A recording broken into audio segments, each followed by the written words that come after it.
મિત્રો, જ્યાં જુઓ ત્યાં બધાને પ્રોબ્લેમ જ પ્રોબ્લેમ છે. ખેડૂતોને પ્રોબ્લેમ છે, વાલીઓને પ્રોબ્લેમ છે, વિદ્યાર્થીઓને પ્રોબ્લેમ છે, શિક્ષકોને પ્રોબ્લેમ છે, ધંધાર્થીઓને પ્રોબ્લેમ છે, નોકરિયાતોને પ્રોબ્લેમ છે. સાચો પ્રશ્ન તો એ છે કે પ્રોબ્લેમ કોને નથી? તો મિત્રો, મારું એવું માનવું છે કે આ બધા જ પ્રોબ્લેમનું સોલ્યુશન આપણને ગાયત્રી મંત્રમાંથી મળી શકે એમ છે.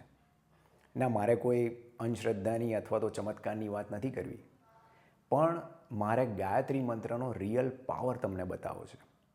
મિત્રો, ગાયત્રી મંત્ર આ પ્રમાણે છે: ઓમ ભૂર્ભુવઃ સ્વઃ તત્સવિતુર્વરેણ્યમ ભર્ગો દેવસ્ય ધીમહિ ધિયો યો નઃ પ્રચોદયાત. એમાં ઓમ ઈશ્વરનો વાચક છે, ભૂર્ભુવઃ સ્વઃ એ વ્યાહતીઓ છે. તો અત્યારે આપણે એને કન્સિડર ના કરીએ અને મુખ્ય મંત્ર ઉપર ફોકસ કરીએ તો તત્સવિતુર્વરેણ્યમ ભર્ગો દેવસ્ય ધીમહિ ધિયો યો નઃ પ્રચોદયાત. તો આ મંત્રનો એક સરળ ભાવાનુવાદ એવો કરી શકાય કે અમે એ સવિતા દેવતાના વરણ કરવા યોગ્ય ભર્ગનું ધ્યાન કરીએ છીએ કે જે અમારી બુદ્ધિને સન્માર્ગે પ્રેરિત કરે. મિત્રો, હવે તમે ધ્યાન આપજો. આ ગાયત્રી મંત્રનું હાર્દ, એનું એપિસેન્ટર કે કેન્દ્ર કહી શકાય, એ છે શબ્દ ભર્ગ. તત્સવિતુર્વરેણ્યમ ભર્ગો દેવસ્ય. આ જે ભર્ગ શબ્દ છે ને, એ આખા મંત્રનું હાર્દ છે. ભર્ગ શબ્દના આમ તો ઘણા બધા અર્થ છે. એનો એક અર્થ થાય છે પરબ્રહ્મનું તેજ.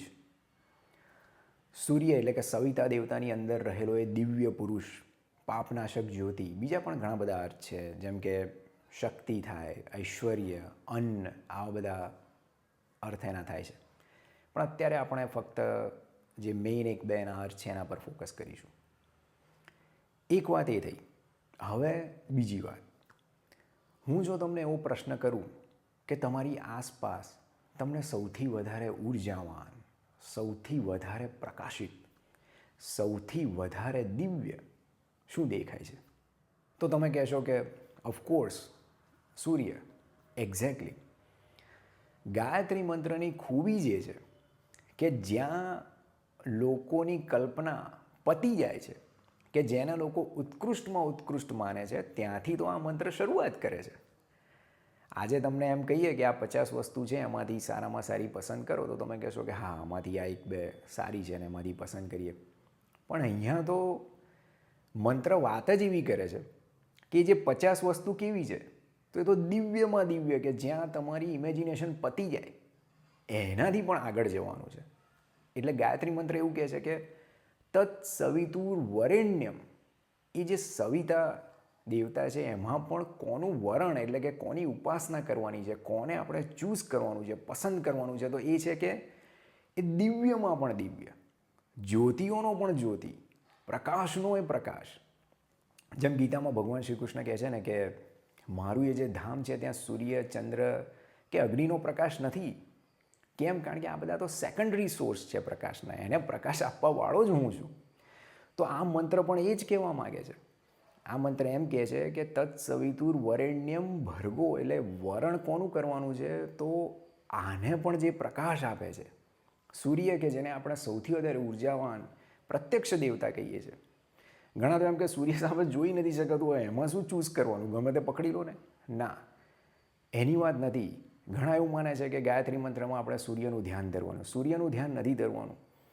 સૂર્ય તો શરૂઆત છે, જોવા જેવી વાત છે કે સુપરલેટિવ, જે આપણે કહીએ કે સૌથી સારામાં સારું શું કમ્પેરિઝનમાં, તો અહીંયા તો કમ્પેરિઝન પતી જાય છે, આનાથી આગળ તો કોઈ કમ્પેરિઝન નથી. તો એનાથી પણ આગળ જઈને એને પણ કોણ પ્રકાશ આપે છે એના પર તમે ધ્યાન ધરો, એવું અહીંયા કહેવાનું તાત્પર્ય છે. જો એવું ના હોત અને એમ જ હોત કે સૂર્ય દેવતાનું ધ્યાન ધરવાનું, તો આ મંત્ર આ રીતે ના હોત, તો એવું જ કહી શકાય ને કે તત્સવિતુ, અને એનું જ આપણે ધ્યાન કરીએ. એ જે વરેણ્યમ ભર્ગ, એ લાવવાની કોઈ જરૂર જ નથી, કારણ કે સવિતા દેવતાનું ધ્યાન કરવાનું છે ને ત્યાં જ વાત પતી ગઈ. તમે આ જે વસ્તુ છે ને કે ઉત્કૃષ્ટમાં પણ ઉત્કૃષ્ટની પસંદગી કરવાની, એ તમે વૈદિક સાહિત્યમાં વારે ઘડીએ તમે જોશો. જે આપણી સ્તુતિ છે કે ઊંડા અંધારેથી પ્રભુ પરમ તેજે તું લઈ જા. એવું નથી કે ઊંડા અંધારામાં બેઠા છીએ, સહેજ પ્રકાશ આવે તો બહુ થઈ ગયું, પછી તો એ તો જોઈ લઈશું. ના, પરમ તેજે લઈ જવાની વાત છે. ઊંડા અંધારેથી પ્રભુ પરમ તેજે. અમને એવું ના ચાલે કે તમે પ્રકાશમાં મૂકી દો, તમે તો અમને એ દિવ્ય જ્યોતિની પણ પાર લઈ જાઓ કે એને પણ પ્રકાશ આપે છે. કેમ? કારણ કે એ આપણી ઇન્ટેલેક્ટને ડિરેક્ટ કરવાનું છે. એ મંત્રનો બીજો ભાગ છે, એના પર આપણે 1 મિનિટ રહીને ફોકસ કરીએ. એના પહેલાં બીજી એક વાત તમને કરી દઉં કે મહાભારતમાં જ્યારે અર્જુન યુદ્ધ સમયે એમ કહે છે કે મારે બીજું કોઈ સારથી તરીકે ના જોઈએ, મારે તો ફક્ત ને ફક્ત ભગવાન શ્રી કૃષ્ણ જ જોઈએ. એ જ બતાવે છે કે અર્જુન ગાયત્રી મંત્રના મર્મને સમજ્યા છે કે મારે તો એ સવિતાને પણ જે દિવ્યતા આપે છે, નહીંતર આટલા બધા કરોડો લોકો હતા, એમાંથી કોઈ એમને નહીં મળી હોય સારથી તરીકે. પણ ના, મારે તો ઉત્કૃષ્ટમાં પણ ઉત્કૃષ્ટ, તેજસ્વીઓના પણ તેજસ્વી, તેજસ્વીઓને જે તેજ આપનારા, બળવાનોને બળ આપનારા, એવા મારે પરબ્રહ્મનું જે તેજ છે એ જ મને ગાઈડ કરવાવાળું જોઈએ. આજે તમે લાઇટની કોઈ દુકાનમાં ગયા હોય ને એમ કીધું હોય કે સહેજ આમ કંઈક પ્રકાશ આવે એવું કરી આપો, તો હવે દુકાનમાં તો તમને નાની LED લાઇટ પણ મળશે, ઝીરોનો બલ્બ પણ મળશે. તો આપણે ત્યાં નથી જવાનું. ગાયત્રી મંત્ર તો એમ કહે છે કે એ બધા સેક્શનમાં તો તમે જશો જ નહીં. તમે સીધા પહોંચો હેલોજન બાજુને, એમાંય જે ઉત્કૃષ્ટમાં ઉત્કૃષ્ટ, સૌથી વધારે ઉર્જાવાન હોય એ સોર્સને તમે પસંદ કરો. કેમ? તો એનો આન્સર છે ગાયત્રી મંત્રનો બીજો ભાગ. બીજો ભાગ આપણને એમ કહે છે ધિયો યો નઃ પ્રચોદયાત. કેમ? કારણ કે એ જે ભર્ગ છે, ઉત્કૃષ્ટ ભર્ગ, એ આપણી ઇન્ટેલેક્ટ એટલે કે આપણી બુદ્ધિને એ સદમાર્ગે પ્રેરિત કરે એવી પ્રાર્થના છે. એટલે પહેલો ભાગ સ્તુતિ છે. પહેલા ભાગમાં એવું કહેવામાં આવે છે કે મારે આનું વરણ કરવાનું છે, એનું ધ્યાન ધરવાનું છે. અને બીજામાં એમ કહેવામાં આવે છે કે એ કેમ કરવાનું છે? કારણ કે એ જ મારી બુદ્ધિને પ્રેરે એવું હું ઈચ્છું છું. સહેજ પણ નીચું એમ નથી રાખવાનું. આઈડિયલમાં 110 જવાનું છે, 100 પણ નથી અટકવાનું, એવી વાત કરે છે મંત્ર. 100 તો સૂર્યનારાયણ છે, 100થી ઉપર જવાનું છે. કારણ કે તો જ તમે માંડ 50, 60, 70, 80 પહોંચી શકશો. કેમ? કારણ કે બુદ્ધિ જ માનવ જીવનને ક્યાંય પણ લઈ જાય છે તો એ બુદ્ધિ જ એની લઈ જાય છે. એટલે બુદ્ધિને જ્યારે ગાઈડ કરવાની વાત આવે ત્યારે સહેજ પણ ઉતરતું ના ચાલે, એવું ગાયત્રી મંત્રનું કહેવું છે. કે જ્યારે બુદ્ધિને ડિરેક્ટ કરવાની હોય તો તમે બેસ્ટમાં બેસ્ટ સોર્સ પસંદ કરો. કારણ કે એનાથી જ તમારી વાણી અને તમારા કર્મ પ્રેરિત થશે અને એ જ પ્રમાણે તમારું જીવન હશે. આ ગાયત્રી મંત્રનો હાર્દ અને આ જ ગાયત્રી મંત્રનો મિનિંગ છે. તો મિત્રો, આટલી વાત જો તમને સમજાઈ હોય તો આપણે પેલા લિસ્ટ ઉપર જઈએ કે કોને કોને પ્રોબ્લેમ છે. તો જુઓ, ખેડૂતો છે, વાલીઓ છે, વિદ્યાર્થીઓ છે, ધંધાર્થીઓ છે, નોકરીવાળા છે, આ બધાના પ્રોબ્લેમ છે, વાત સાચી.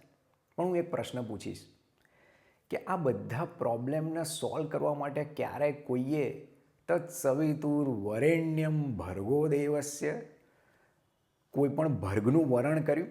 ભર્ગ તો જવા દો, સવિતા સુધી જ નથી પહોંચતા. પહેલાં તો પ્રકાશ તરફ જોતા તો શીખીએ. અંધકાર, જ્યાં આપણે અંધકારને આગળ ધરીએ છીએ તો અંધકાર તો પછી અંધકાર જ ફેલાવશે. એટલા માટે આ બધા પ્રોબ્લેમ જે છે એનું મૂળ જ એ છે. કારણ કે પહેલાં તો આપણે ગાયત્રી મંત્ર તો બહુ દૂરની વાત છે કે એ તો એમ કહે છે કે તમે એકવાર શ્રેષ્ઠતા તરફ પહોંચ્યા, તમે એટલું તો સમજ્યા છો. ગાયત્રી મંત્ર જે ઉચ્ચારણ કરે છે અથવા તો એનું જે ચિંતન મનન કરે છે એમાં તો એવી તો પ્રસ્તાવના કરવામાં આવે છે કે તમે સવિતા દેવતા સુધી તો પહોંચી ગયા છો ને હવે તમારે એ ધ્યાન ધરવાનું છે કે આ સૂર્ય આટલો પ્રકાશિત છે તો એને કોણ પ્રકાશ આપે છે? આ તો સેકન્ડરી ક્વેશ્ચન છે. આપણે તો હજુ પહેલે સુધી એ નથી પહોંચે. એટલે આ જે બધા પ્રોબ્લેમ છે એના પર તો અલગ અલગ લેક્ચર થઈ શકે, પણ હું એ બધી ડિટેલમાં નથી જતો. બધાના સોલ્યુશન છે, નથી એવું નથી, સોલ્યુશન છે જ, અત્યારે જ થઈ શકે એવું છે. અને એવું પણ નથી કે ભાઈ સદીઓ પછી એનું સોલ્યુશન આવે, તાત્કાલિક સોલ્યુશન આવી શકે. પણ એના માટે પ્રાઇમરી જરૂરિયાત છે ભર્ગ. એનું જ્યારે વરણ કરીશું આપણે ત્યારે જ આ બધા પ્રોબ્લેમનું સોલ્યુશન આવી શકે.